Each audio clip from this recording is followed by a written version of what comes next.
अच्छा बच्चे, तो पहला जो क्वेश्चन है वो है 2.1। इसमें है define the terms unit vector, position vector and components of a vector. आपको याद होगा पहला सवाल मैंने आपको करवा दिया हुआ है। दूसरा सवाल है 2.2।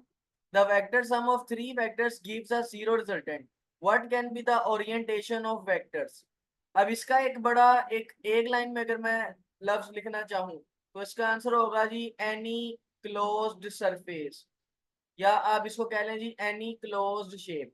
यानी अगर आप किसी भी वेक्टर्स को इस तरह से उनकी डायरेक्शन बनाएं कि वो कोई क्लोज शक्ल बना लें तो उनका रिजल्टेंट क्या हो जाएगा, जीरो। लेकिन ये भी मैं आपको डिटेल में पढ़ा चुका हूँ तो मुझे ज्यादा डिस्कस करने की जरूरत नहीं है। तीसरा है जी vector A lies in X Y plane, ये भी मैं आपको करवा चुका हूँ 2.4। If one of the rectangular components of a vector is not zero, can its magnitude be zero? यानी अगर आपके पास एक वेक्टर है और उसका रेक्टेंगुलर कंपोनेंट जीरो नहीं है, एक रेक्टेंगुलर कंपोनेंट जीरो नहीं है, दूसरा जीरो है, तो क्या इस केस में उसका मैग्नीट्यूड जीरो होगा या नहीं? तो मैं आपको ये भी करवा चुका हूँ। वैसे इसका आंसर है no. 2.5 can a vector have a component greater than vector's magnitude. इसको आपने ध्यान से समझना है, ये वाले को। Can a vector have a component greater than vector's magnitude, ये वाला ध्यान से समझना है, ये करवाने लगा हूं मैं सॉल्व आपको, देखिएगा जरा।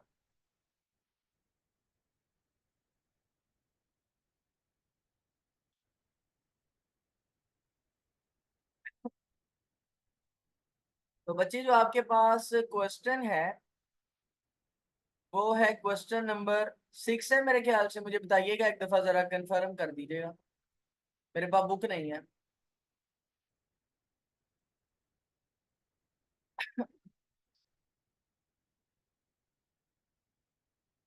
Can a vector have a component whose magnitude is larger than vector itself. तो ये आपके पास कुछ इस तरह का सवाल था, अब एग्जैक्ट मुझे अल्फाज नहीं याद, लेकिन कुछ इसी तरह का सवाल था। सवाल ये था कि अगर कोई वेक्टर आपके पास है तो क्या उस वेक्टर का कोई ऐसा कंपोनेंट होगा, वो कंपोनेंट ही अपने वेक्टर से बड़ा हो। यानी कोई ऐसा वेक्टर है कि जिस वेक्टर का हिस्सा उस वेक्टर से बड़ा हो। तो बच्चे इस केस में आपके पास, अच्छा ठीक है भाई ठीक है, अब आपके पास दो केसेस बनते हैं। एक बनता है केस नंबर 1 और दूसरा बनता है जी केस नंबर 2। अच्छा, अब कंपोनेंट्स आपको पता है दो तरह के होते हैं। एक होते हैं रेक्टेंगुलर कंपोनेंट्स, यानी ऐसे कंपोनेंट्स जो जिनका आपस में जो एंगल है वो कितने डिग्री होता है, 90 डिग्री होता है। तो अगर रेक्टेंगुलर कंपोनेंट्स हुए वेक्टर्स के तो फिर आपने याद रखना है कि इसका आंसर होगा नो। फिर आपने याद रखना है कि जो कंपोनेंट्स का मैग्नीट्यूड है, वो कंपोनेंट्स का मैग्नीट्यूड वो एक्चुअली हमेशा लेस देन होगा द मैग्नीट्यूड ऑफ वेक्टर। तो इस केस में आपने याद रखना है, अगर कोई रेक्टेंगुलर कंपोनेंट्स है वेक्टर, रेक्टेंगुलर कंपोनेंट होने का क्या मतलब है, एक वेक्टर आपके पास इस तरह है और आपके पास इस वेक्टर का एक कंपोनेंट कुछ ऐसे है। अब देखें दोनों कंपोनेंट जो है वो 90 डिग्री पर है और इनका रिजल्टेंट वेक्टर ऐसे होगा। तो ये जो रेड वाला है ये एक्चुअली रिजल्टेंट है, और जो बाकी दो हैं वो इसके कंपोनेंट्स हैं, जैसे ये ए है और ये बी है। तो ए और बी इसके कंपोनेंट्स है, तो इस केस में ए की वैल्यू आर से बड़ी नहीं हो सकती, क्योंकि जो कंपोनेंट्स हैं वो रेक्टेंगुलर कंपोनेंट्स हैं, यानी उनके दरमियान एंगल कितने डिग्री है, 90 डिग्री है। तो अगर रेक्टेंगुलर कंपोनेंट्स होंगे तो फिर उनका कोई भी कंपोनेंट ऐसा नहीं है जो अपने असली वेक्टर से बड़ा होगा। लेकिन दूसरे केस में हो सकता है, यानी अगर नॉन रेक्टेंगुलर कंपोनेंट्स हो। नॉन रेक्टेंगुलर कंपोनेंट्स का क्या मतलब है बच्चे? नॉन रेक्टेंगुलर कंपोनेंट्स का मतलब है वेक्टर के ऐसे हिस्से जिनका आपस में एंगल 90 डिग्री नहीं है। अब फॉर एग्जांपल आप बहुत सारे वेक्टर्स को हेड टू टेल रूल से ऐड करते हैं। यहाँ पर मैं आपके सामने कुछ वेक्टर्स ड्रॉ करता हूँ। लेट्स से यहाँ पर आपके पास ये वेक्टर है, वेक्टर ए, ठीक है। अब यहाँ पर एक और वेक्टर आपके पास ड्रॉ करते हैं, ये इसके ऊपर आया एक वेक्टर। यहाँ पर इसकी हेड के ऊपर एक और वेक्टर आया, बिल्कुल इसी तरह इसके हेड के ऊपर एक और वेक्टर आ गया, ऐसे। बिल्कुल इसी तरह इसके हेड के ऊपर यहाँ पर हम एक और वेक्टर ड्रॉ कर लेते हैं, ये एक और वेक्टर आ गया। अब ये आपके पास बहुत सारे वेक्टर आ गए। आपने इसका रिजल्टेंट कैसे ड्रॉ करना है जी? तो पहले वेक्टर से आखिरी वेक्टर की हेड तक, यानी यहाँ पर आपके पास ये जो ब्लैक वाला वेक्टर है ये आपका रिजल्टेंट है, और बाकी सारे उस वेक्टर के क्या हैं, कंपोनेंट्स। लेकिन सारी बात है उनके दरमियान एंगल 90 डिग्री नहीं है, क्योंकि वो नॉन रेक्टेंगुलर कंपोनेंट्स है। इस केस में मुझे बताएं कि क्या आपके रिजल्टेंट वेक्टर से बड़ा कोई कंपोनेंट है? आंसर दें बच्चे।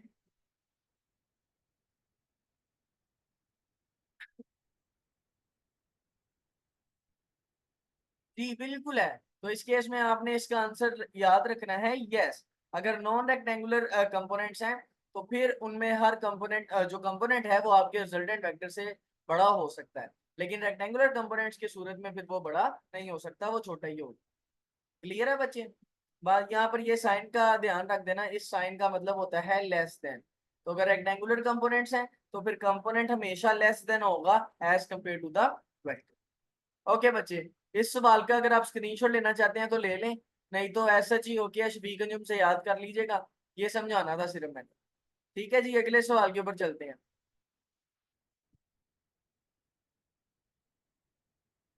ओके जी, अगला सवाल यहाँ पर है जी 2.6। Can magnitude of a vector have a negative value? यानी अगर आपके पास कोई वेक्टर आए तो उस वेक्टर की कोई नेगेटिव वैल्यू हो सकती है या नहीं हो सकती? तो इसके ऊपर जरा बात करते हैं। So it is actually the question number 6।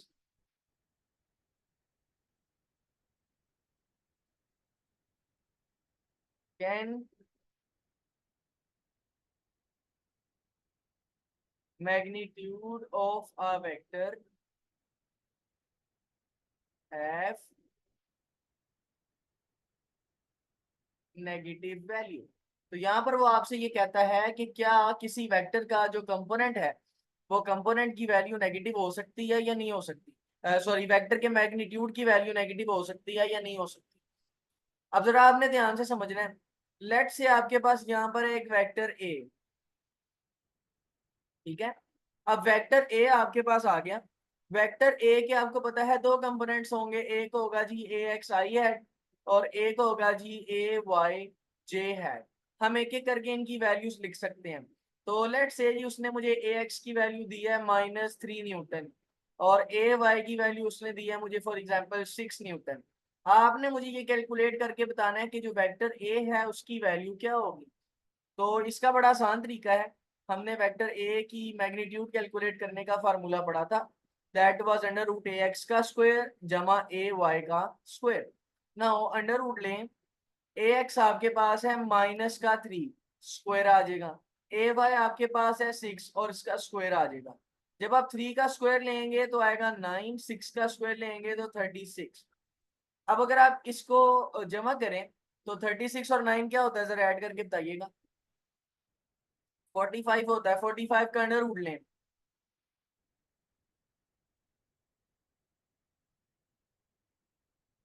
45 का अंडर रूट लें भाई सब बच्चे।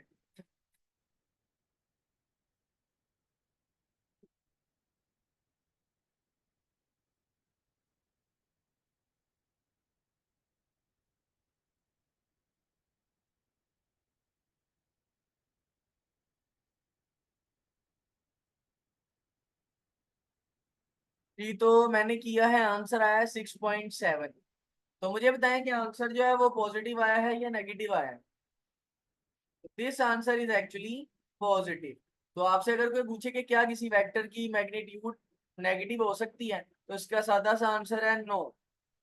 मैग्नीट्यूड ऑफ अ वेक्टर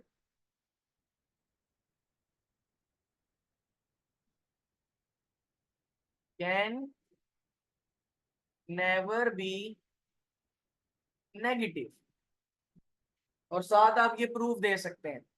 ठीक हो गया बच्चे? ये वाला शॉर्ट क्वेश्चन जिन जिनको समझ आ गया है ओके करें।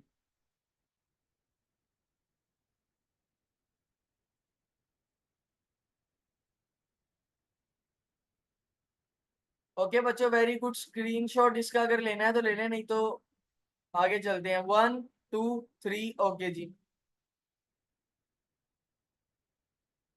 अब जरा देखें 2.7 वाला question. If a plus B is equal to 0, what can you say about the components of the two vectors. अगर ए वेक्टर और बी वेक्टर को ऐड किया जाए तो फिर आप उनके कंपोनेंट्स के वाले से क्या कहेंगे, तो इसको जरा समझते हैं आप।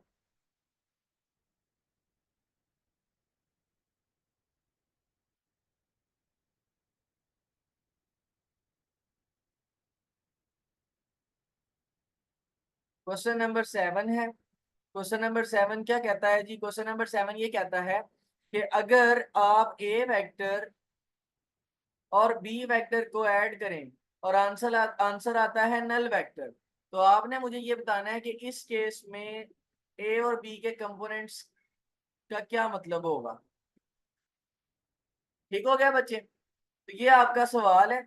अब इसमें आपने पहले तो ये बात समझनी है ना कि जो ए है उसके दो कंपोनेंट्स हो सकते हैं या तीन हो सकते हैं। लेट से ए x I hat plus A Y J eight plus A Z K eight. ये तो आपके पास आ गए वेक्टर ए के कंपोनेंट्स। अब यहाँ पर मैं वेक्टर बी के कंपोनेंट्स भी लिख सकता हूँ। वेक्टर बी के कंपोनेंट्स होंगे B X I hat plus B Y J hat and B Z K hat. अब ये आपके पास दो वेक्टर्स आ गए, लेकिन आप दोनों वेक्टर्स के सम को देखें तो आंसर क्या आता है, आंसर आता है नल वेक्टर। क्या आता है, नल वेक्टर आता है। अब नल वेक्टर इसका आंसर सिर्फ तभी आएगा जब आपके पास A vector is equal and opposite to B vector. यानी ए वेक्टर बी वेक्टर के बराबर और ऑपोजिट होगा। समझ आ रही है ना बात। अब देखें ना कि दो वेक्टर्स को सम करें तो आंसर नल वेक्टर कब आता है, दो वेक्टर्स को सम करने के बाद आंसर नल वेक्टर सिर्फ तभी आता है जब दोनों वेक्टर बराबर हो और इनकी डायरेक्शन क्या हो, ऑपोजिट हो। इस केस में फिर कंपोनेंट्स के ऊपर क्या फर्क पड़ेगा, तो आपने याद रखना है कि जो बी के कंपोनेंट्स हैं जो पॉजिटिव वाले हैं वो फिर सारे के सारे कौन से हो जाएंगे, नेगेटिव वाले हो जाएंगे। क्योंकि यहाँ पर नेगेटिव, यहाँ पर ये नल वेक्टर सिर्फ तभी आ सकता है जब वो इक्वल हो और क्या हो, ऑपोजिट। तो अगर आप ए वेक्टर लिखें तो उसमें बी वेक्टर के सारे कंपोनेंट्स आ जाएंगे, लेकिन किस साइन के साथ, ऑपोजिट साइन के साथ। तो आप इसको ऐसे भी लिख सकते हैं, A vector is equal to negative of B X I hat, negative of B Y J hat and negative of B Z K hat. तो अगर आप गौर करें तो यहां पर जो ए एक्स आई एट था उसकी जगह क्या आ गया है, negative B X I eight. जो ए वाई जे एट था उसकी जगह क्या आ गया है, negative of B Y J hat. और जो ए जेड के एट था उसकी जगह क्या आ गया है, negative of B Z K eight. A plus minus B ऐसे नहीं लिख सकते बच्चे, लिख सकते हैं, लेकिन उसने आपसे सिर्फ किसके बारे में पूछा है, कंपोनेंट्स के बारे में। तो हम कंपोनेंट्स को लिखे हैं डायरेक्ट, तो हमारे कंपोनेंट्स आप यहाँ पर देखें ना कि कंपोनेंट्स इंटरचेंज हो गए हैं। इंटरचेंज होने का मतलब है कि जो ए वेक्टर में ए एक्स आई ऐड था अब वो एक्चुअली बराबर है बी एक्स आई ऐड के, लेकिन किस साइन के साथ, नेगेटिव। क्योंकि ए वेक्टर इक्वल तो है बी वेक्टर के, लेकिन क्या है, ऑपोजिट, तो ऑपोजिट के लिए नेगेटिव साइन लगेगा। इस तरह जो आपके पास ए वाई है, ए वाई जे एट, तो वो आपके पास बन जाएगा जी minus B Y J hat. और बिल्कुल इसी तरह आपके पास जो है ए जेड के एट, वो एक्चुअली बन जाएगा minus B Z K hat. तो अगर वो आपसे पूछ रहा है कि ए और बी का जो रिजल्टेंट है वो जीरो आया, नल वेक्टर आया, तो फिर कंपोनेंट्स पे क्या फर्क पड़ेगा, तो कंपोनेंट्स इंटरचेंज हो जाएंगे विद नेगेटिव साइंस। क्योंकि ए वाला बराबर तो है लेकिन ऑपोजिट है, और ऑपोजिट के लिए यहाँ पर क्या लगता है, नेगेटिव। जी बच्चे, ये वाला जितने लोगों को समझ आया ओके करें। बड़ा आसान है, सादा है, इसमें ऐसा कुछ टेक्निकल बात नहीं है।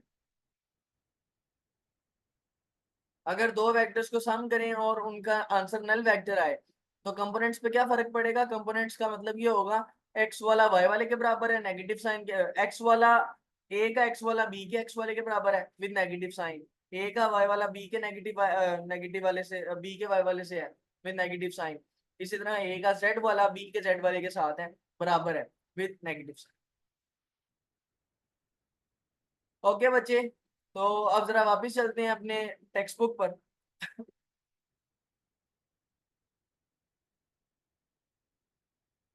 2.8 वाला क्वेश्चन है जी। अंडर व्हाट सर्कमस्टांसिस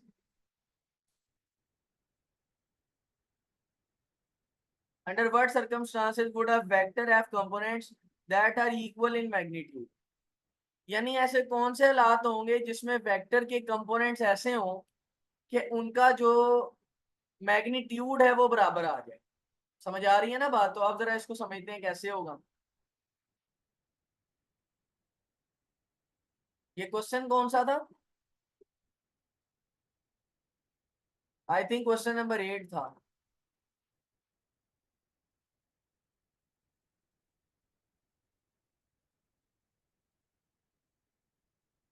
ओके जी, तो सवाल था जी, under what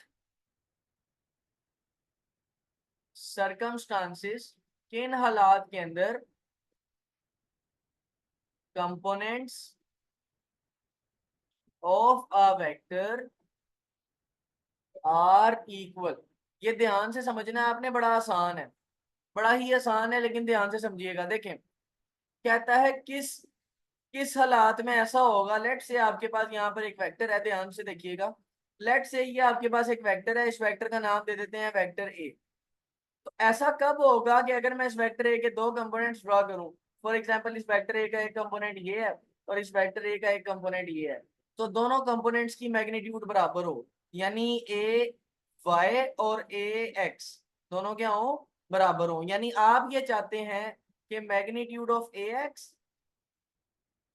would be equal to the magnitude of A Y. अब ये कब होगा जरा ध्यान से समझिएगा। ए एक्स के बारे में आप जानते हैं, ए एक्स को बोलते हैं ए कोस थीटा। इसी तरह ए वाई को भी आप जानते हैं, ए वाई को बोलते हैं ए साइन थीटा। आप क्या करें जी, ए से मर गया, ठीक है। और इस साइड पर अगर आप देखें तो कोस थीटा मल्टीप्लाई हो रहा है, उधर जाकर साइन थीटा से क्या हो जाएगा, डिवाइड हो जाएगा। तो आपके पास आएगा sine theta divided by cos theta is equal to 1। और साइन थीटा कॉस थीटा से डिवाइड करें तो आपको पता है आंसर आता है tan theta, that would be equal to 1। और जब आप टेन को उधर ले जाएंगे तो theta is equal to tan inverse into 1। और जब आप theta is equal to tan inverse into 1 करते हैं तो आंसर आता है 45 डिग्री। यानी अगर आपके पास एक वेक्टर एक्स एक्सिस के साथ 45 डिग्री का एंगल बनाता हो, तो फिर हमारे पास उस वेक्टर के जो कंपोनेंट्स हैं, वो कंपोनेंट्स आपस में कितने, अगर दो कंपोनेंट्स आपस में 45 डिग्री का एंगल बनाते हो तो उन कंपोनेंट्स का मैग्नीट्यूड आपस में क्या होगा, इक्वल होगा। यानी अगर ए एक्स और ए वाई के दरमियान एंगल थीटा 45 डिग्री हो, तो फिर उनके दरमियान जो एंगल है, जो जो उनकी मैग्नीट्यूड है वो क्या होंगे, वो बराबर होंगे। जी बच्चे, ये वाला सवाल समझ आया सबको? ये तो बड़ा आसान और सादा सा सवाल है।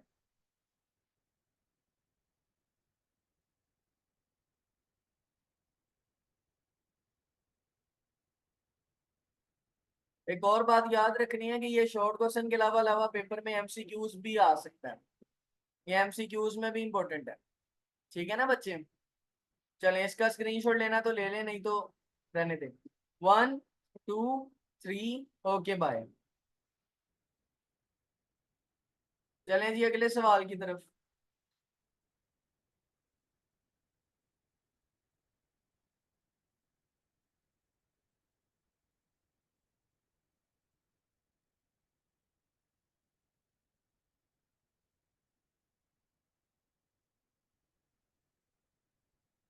जी बच्चे, सवाल नंबर 2.9, is it possible to add a vector quantity to a scalar quantity? और 2.10, बेटा ये दोनों, पहली बात तो सवाल दोनों इंपॉर्टेंट है। दूसरी बात ये कि दोनों सवाल सेम है, they have the same answers. कहता है can you add a vector quantity to a scalar quantity, यानी कहना ये चाह रहा है कि क्या आप एक वेक्टर को स्केलर के साथ ऐड कर सकते हैं। दूसरा वो ये कह रहा है can you add zero to a null vector, यानी अब वो कह रहा है कि क्या आप एक नल वेक्टर के साथ जीरो को ऐड कर सकते हैं। तो बेटा ये नाइन्थ क्लास की लेवल का क्वेश्चन है, नाइन्थ क्लास में भी आपने इसको जरा डिटेल में पढ़ा होगा। लेकिन जरा देखें इसका क्या आंसर है जी। तो आपने याद रखना है कि जो वेक्टर्स होते हैं आपके पास, वेक्टर्स के पास होता है magnitude as well as vector के पास होती है डायरेक्शन। जबकि दूसरी तरफ जो स्केलर्स होते हैं, they only have magnitude and they do not have direction, यानी उनके पास किसी भी तरह की डायरेक्शन नहीं है।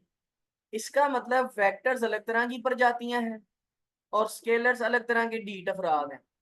अब दो अलग अलग तरह की प्रजातियां आ गई, तो फिर ये एक अलग नस्ल है और दूसरी एक अलग नस्ल है। समझ आ गई ना बात? इनकी नस्ल ही अलग है। समझ आ रही है ना? तो इनकी इनकी जो नेचर है, nature of vectors and scalars is different, pretty much different. तो जो वेक्टर्स और स्केलर्स हैं उनकी नेचर ही आपस में फर्क है। तो जब उनकी नेचर आपस में फर्क है तो फिर आप वेक्टर्स को स्केलर के साथ ऐड नहीं कर सकते। तो इसलिए आप यहाँ पर ये बोलेंगे कि no, we can not add a vector to a scalar. तो हम यहाँ पर लिख लेते हैं जी, no we can not add vector and scalar. और आगे आप लिखेंगे because nature of vectors and scalars is different. तो क्या आप एक वेक्टर और स्केलर को ऐड कर सकते हैं? तो नहीं कर सकते। तो इस वाले सवाल का आंसर तो नो है।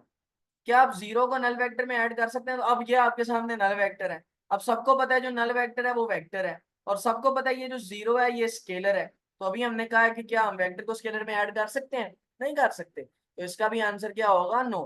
दोनों का आंसर सेम है। बोले समझ आ रही है बात? दोनों का आंसर क्या है? दोनों का आंसर सेम है।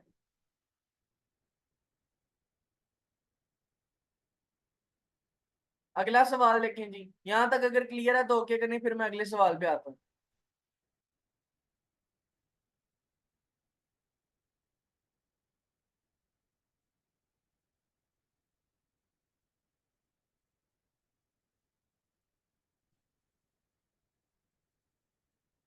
बाकी लोग भी ओके करें ताकि मुझे पता चल जाए।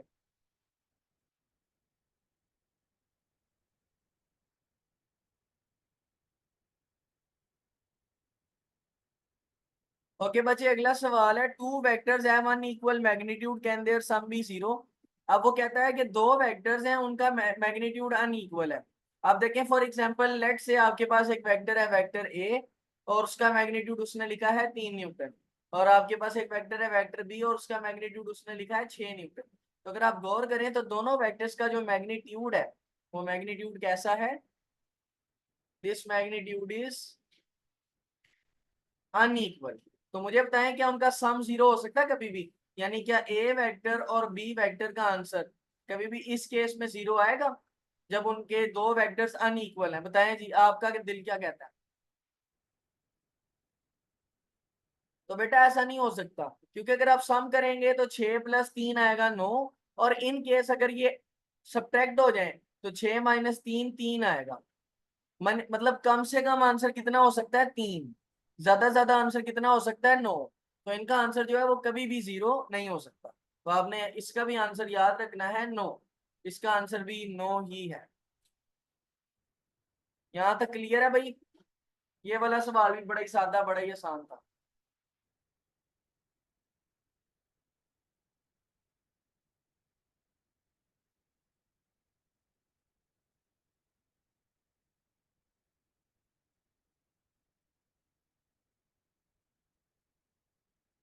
चलें बच्चे, आगे चलते हैं।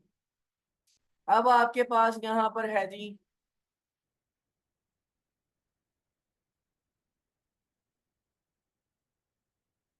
सर साइन चेंज होता भी आंसर, बिल्कुल बेटा बिल्कुल ऐसा ही है। आप देखें ना कि अगर आप 6 में से, 1 मिनट, अगर आप 6 में से 3 निकालें तो आंसर क्या आएगा? जीरो आएगा? नहीं आएगा ना। अगर आप 6 में से 3 निकालें,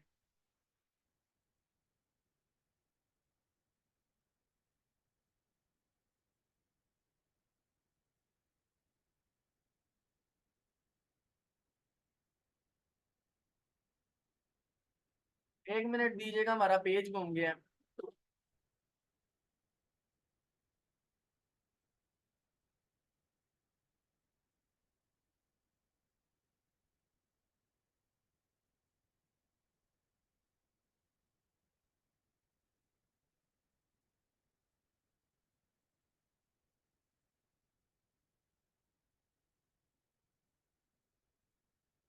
चलें जी, तो यहाँ पर देखें ना कि मैग्नीट्यूड उनका अनइक्वल है, ये यहाँ देखें ना, लिखा है अनइक्वल मैग्नीट्यूड। तो अनइक्वल मैग्नीट्यूड का मतलब बराबर नहीं है। तो अगर 6 और 3 हो तो आंसर 0 नहीं आएगा, आंसर 0 नहीं आएगा, बल्कि आंसर क्या आएगा, 3 आएगा। तो क्या उनका सम 0 हो सकता है? कभी भी, कभी भी 0 नहीं होगा। तो इसका आंसर क्या होगा, नो होगा।